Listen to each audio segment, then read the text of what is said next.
This is an elderflower tree. You usually find them in the hedgerow.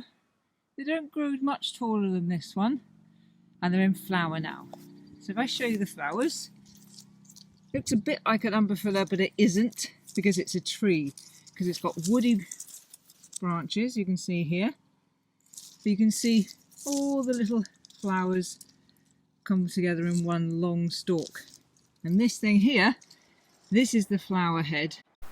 When you're choosing your location to pick your elderflowers, then make sure you don't do it close to a roadside, as the particulate matter from the exhaust can land on the flowers and get into your champagne. So this is an elderflower flower head, and you need 4 of these for your elderflower champagne. As with foraging anything, make sure you leave enough for the birds to feed on the elderberries later on, some elderberries to develop into the fruit so that they can fall to make more elderflowers, and enough for somebody else to pick.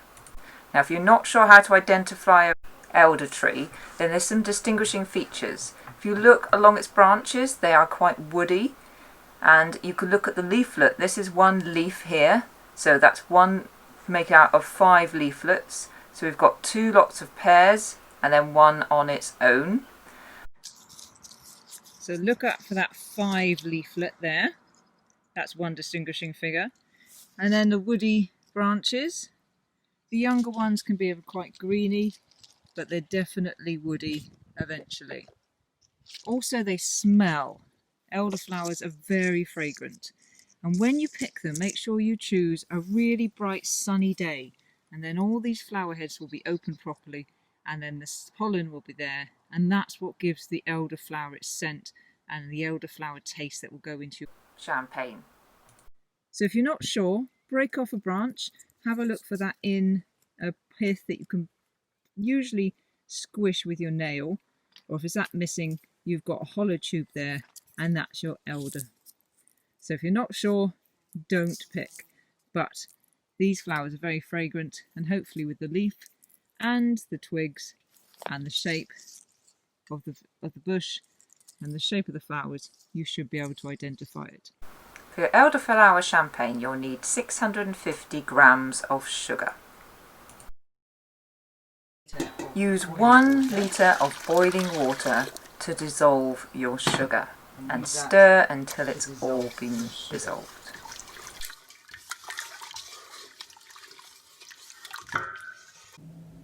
Then add the remaining 3.5 litres of cold water to make it up to your gallon.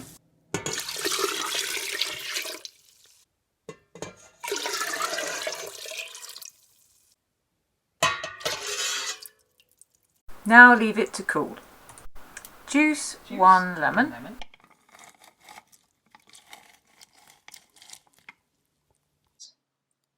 Add the lemon juice, the lemon rind, and 4 elderflower heads to the sugar syrup.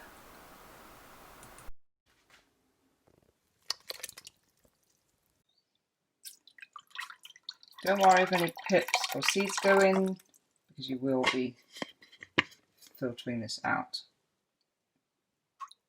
You will be straining it. 1, 2, 3, 4, 1 pluck. Add 2 tablespoons of white wine vinegar.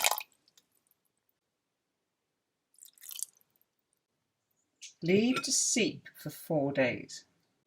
After 4 days, you need to strain off all the elderflower and the lemon rind. I like to do this first with a sieve, taking out all of the larger bits. Just make sure you allow all your elderflower champagne to drain back into the saucepan so you don't lose any of it. Then discard all of the material. Next, strain it through some muslin. If you can do a double layer, then it will filter out more of the flowers and the anthers, or you can just go through twice.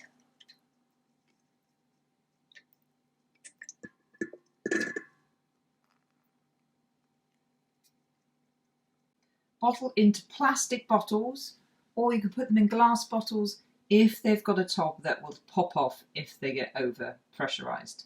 If you put them into a pot, into something that is screw topped and made out of glass, then they can smash. I have actually had one of my plastic ones explode as well, but at least then you don't have glass everywhere. So fill it up, but leave a little bit of room at the top because your bottle will expand out as the gas builds up and it needs a bit of room to expand there.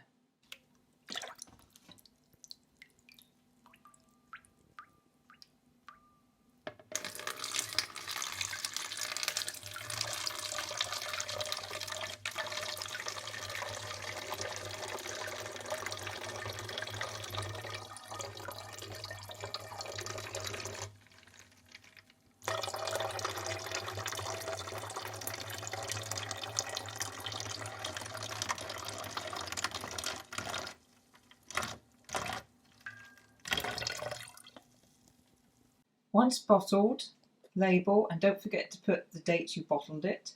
They will be ready in 6 to 10 days.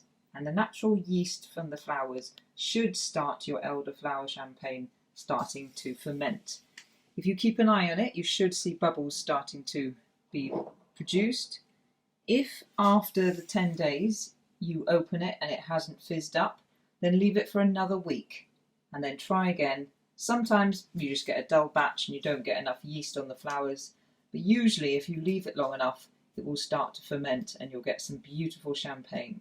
Serve it chilled over ice or with a slice of lemon. It's absolutely delicious. This recipe was from my favourite foraging book, which is Wild Foods by Roger Phillips. Highly recommended.